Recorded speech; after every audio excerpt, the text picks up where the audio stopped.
Selamat pagi Bapak Ibu, jemaat Tuhan yang Tuhan Yesus kasihi. Bersama saya Pendeta Hermon Sregar dalam renungan pagi. Mari kita melihat Alkitab kita dari Roma pasal 11 ayat 25 sampai 36. Saya membaca buat saudara. Roma pasal 11 ayat 25 sampai dengan ayat yang ke-36. Demikian firman Tuhan, sebab saudara-saudara supaya kamu jangan menganggap dirimu pandai. Aku mau agar kamu mengetahui rahasia ini. Sebagian dari Israel telah menjadi tegar sampai jumlah yang penuh dari bangsa-bangsa lain telah masuk. Dengan jalan demikian seluruh Israel akan diselamatkan seperti ada tertulis, dari Sion akan datang penebus, ia akan menyingkirkan segala kefasikan daripada Yakub. Dan inilah perjanjianku dengan mereka, apabila aku menghapuskan dosa mereka. Mengenai Injil, mereka adalah seteru Allah oleh karena kamu, tetapi mengenai pilihan, mereka adalah kekasih Allah oleh karena nenek moyang. Sebab Allah tidak menyesali kasih karunia dan panggilannya.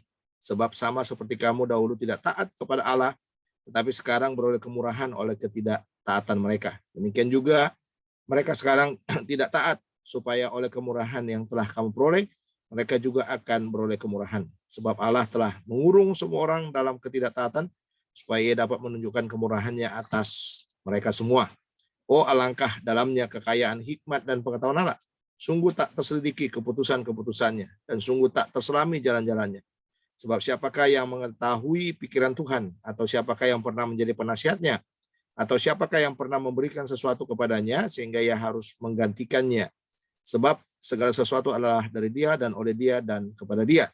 Bagi Dialah kemuliaan sampai selama-lamanya. Diskusi tentang Israel menjadi bagian yang berkepanjangan dalam tulisan Paulus ini, karena hampir di 3 pasal dia bicara ya, 9, 10, dan 11. Dan sekarang di dalam ayat 25 sampai 36 ini adalah puncak dari semua pembicaraannya tentang keselamatan daripada Israel. Nah, tetapi saudara, kalau saudara melihat dalam bagian ini, satu hal yang selalu dipertahankan oleh Paulus adalah bahwa kita tidak bisa menjudge Israel. Kita tidak bisa berkata bahwa dia tidak diselamatkan, atau kita tidak bisa mengatakan bahwa dia bukan lagi umat pilihan Tuhan. Tetapi yang harus kita katakan sebenarnya adalah bahwa semuanya berjalan sesuai dengan rencana Allah. Jadi Israel ya akan berjalan di dalam jalan-jalan hidupnya sesuai dengan rencana Allah, dan kita yang diselamatkan juga sama. Ya, kita juga akan berjalan di dalam rencana Allah sesuai dengan apa yang dirancangkan Allah kepada kita. Makanya saudara, dalam ayat 25, Paulus memulai dengan kata, sebab saudara-saudara supaya kamu jangan menganggap dirimu pandai. Ya, jangan menganggap dirimu pandai. Dalam Alkitab, dalam Alkitab yang terbuka, kata-kata ini lebih dipertegas. Kata pandai di sini, saudara-saudara, aku mau kamu memahami rahasia ini supaya kamu jangan menganggap dirimu bijaksana dalam kesombonganmu. Jadi pandai itu sama dengan bijaksana dalam kesombongan. Jadi orang yang sok pandai, sok pintar, itu adalah orang yang kelihatannya bijaksana, tapi sebenarnya dalam kesombongan. Karena orang-orang yang sok pandai itu, saudara, biasanya udah nggak mau mendengar. Telinganya udah ditutup, rapat-rapat ditutup, ya. Dan dia akan berjalan dengan pengetahuannya sendiri. Tidak lagi mau mendengar siapapun sekelilingnya, dia akan berjalan dengan maunya sendiri. Nah, itu yang dibilang di dalam bagian ini orang yang sok pandai itu ya, sok pandai itu. Nah, sehingga Paulus katakan di dalam ayat yang ke-25 ini, ya, sebab saudara supaya kamu jangan menganggap dirimu pandai. Jadi jangan menganggap dirimu pandai. Itu tadi, sok bijaksana dan sok yang menjadi sombong, bijaksana yang menjadi sombong. Itu yang dikatakan orang-orang yang menganggap diri pandai itu adalah orang-orang yang menganggap ya itu tadi, bijaksana tapi sombong. Ya. Nah, tapi Paulus mengatakan, udah, kamu nggak usah sok sombong katanya. Tapi Paulus katakan begini, ini rahasia yang harus kamu tahu. Ya, kenapa Israel itu sekarang seolah-olah seperti mengeraskan hatinya? Ya, yang pertama dikatakan, suatu ketika nanti Israel itu tidak akan mengeraskan hatinya. Karena apa, saudara? Karena sampai jumlah, nah ini dia ya, sampai jumlah bangsa-bangsa lain yang akan diselamatkan itu, nanti dia akan melembutkan hatinya di sana. Nah, itu yang dikatakan. Sebagian dari Israel telah menjadi tegar sampai jumlah yang penuh dari bangsa-bangsa lain telah masuk. Sampai jumlah. Jadi sampai jumlah dari bangsa-bangsa yang akan diselamatkan oleh Tuhan itu sampai terpenuhi semuanya, memang kelihatan mereka akan tegar, mereka akan keras, seolah-olah mereka akan menolak juru selamat itu. Tapi setelah jumlah itu dipenuhi, saudara, mereka akan melembutkan hatinya. Yang kedua, rahasia yang kedua, Kristus mati untuk semua orang dan termasuk adalah untuk Israel. Nah, makanya dikatakan dalam ayat yang ke-26, dengan jalan demikian seluruh Israel akan diselamatkan seperti ada tertulis, dari Sion akan datang penebus. Ia akan menyingkirkan segala kefasikan daripada Yakub. Ya, sama. Seluruh Israel akan diselamatkan. Seluruh Israel tidak bicara satu bangsa yang gede, besar akan diselamatkan, tidak seperti itu. Ya, yang diselamatkan itu adalah Israel sebagai panggilan Allah itu akan diselamatkan, dan jumlah dari orang-orang yang akan diselamatkan di dalam Israel itu juga sama. Ya, jadi Allah paling mengetahui apa yang dia rancangkan dalam keselamatan itu. Jadi kita itu makanya dikatakan jangan ada yang menganggap dirinya terlalu pandai. Ya, terlalu pandai dalam segala sesuatu. Nah, sehingga sekarang yang mau ditekankan kepada kita, Injil itu, ya ini yang bagian yang ketiga, Injil itu sekarang menjadi bagian yang terus harus diberitakan, baik kepada bangsa-bangsa lain dan juga kepada Israel. Karena semua orang yang percaya, semua orang pilihan-pilihan Allah itu akan menjadi percaya karena mendengarkan Injil. Ya, ini Bapak Ibu Saudara. Jadi jangan saudara menganggap bahwa orang itu akan otomatis diselamatkan, tidak. Jadi orang akan selamat karena satu, ada pilihan Allah bagi dia. Yang kedua, dia mendengarkan Injil. Dan yang ketiga, dia menerima Yesus sebagai Tuhan dan Juru Selamat pribadi. Baru namanya selamat. Jadi tidak ada yang di Alkitab itu tidak mencatat ada orang yang selamat otomatis. Ya, ada orang yang selamat otomatis. Kita sudah melihat ya, Bapak Ibu dari pasal 10, ya, betapa orang pentingnya mendengarkan Injil itu. Jadi dia harus mendengarkan Injil, ya, dan dikatakan dalam bagian ini, bukan hanya sekedar dia mendengarkan Injil, dan dia harus membuka hati, menerima Yesus sebagai Tuhan dan Juru Selamat pribadinya. Dan inilah yang dikatakan juga, bahwa baik bangsa-bangsa lain, baik Israel, siapapun di kolong langit ini, semuanya harus melewati yang namanya dia orang pilihan Tuhan. Kalau dia pilihan Tuhan, dia harus mendengar Injil. Kalau dia mendengarkan Injil, sudah mendengarkan Injil, dia akan membuka hati untuk menerima Yesus sebagai Tuhan dan Juru Selamat pribadi. Tapi kalau dia nggak mau terima Yesus, berarti dia bukan pilihan. Sekalipun dia sudah mendengarkan Injil, dia tidak mau membuka hatinya, dia tidak mau menerima Yesus sebagai Tuhan dan Juru Selamat pribadinya, dia bukan orang pilihan. Nah, ini rahasia yang harus kita ingat, saudara.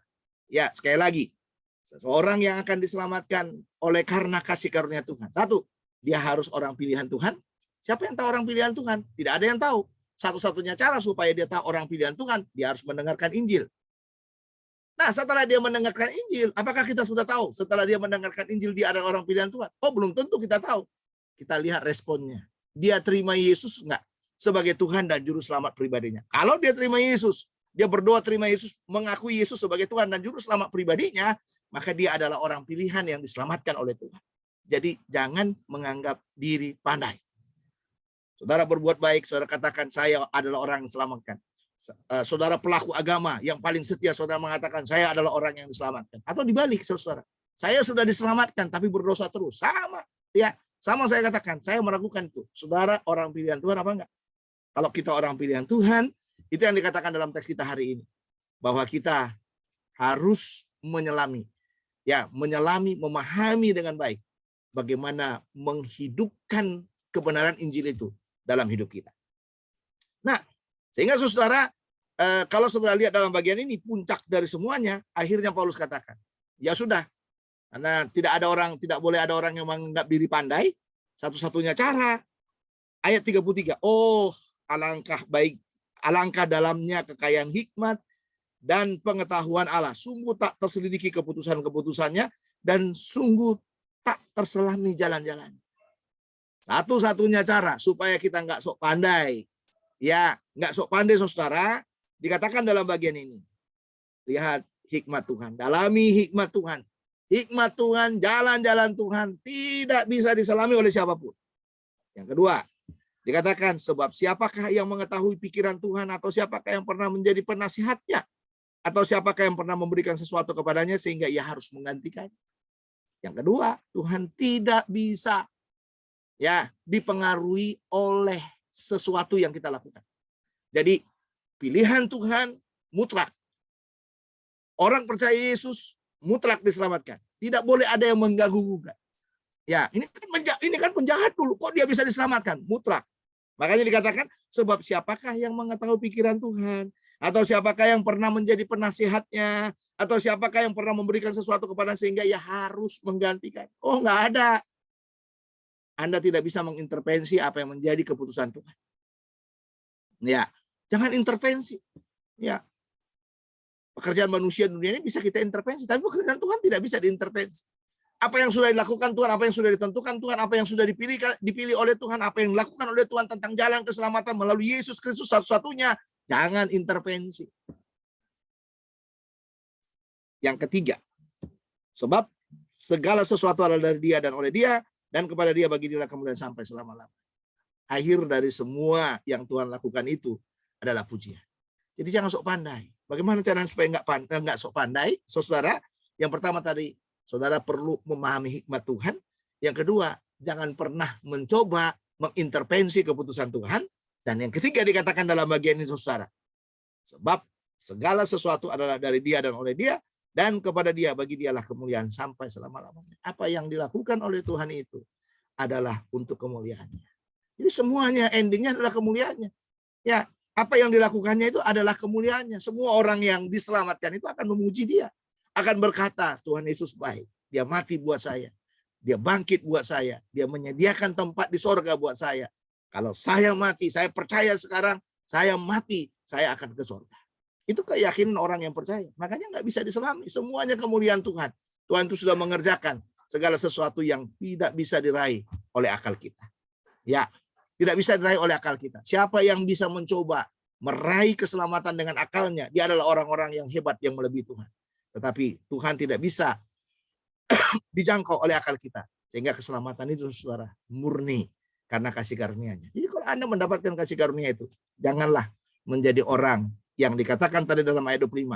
Ya, supaya kamu jangan menganggap dirimu pandai. Tuhan Yesus memberkati kita. Kita adalah orang-orang yang hanya bisa menyelami hikmat Tuhan.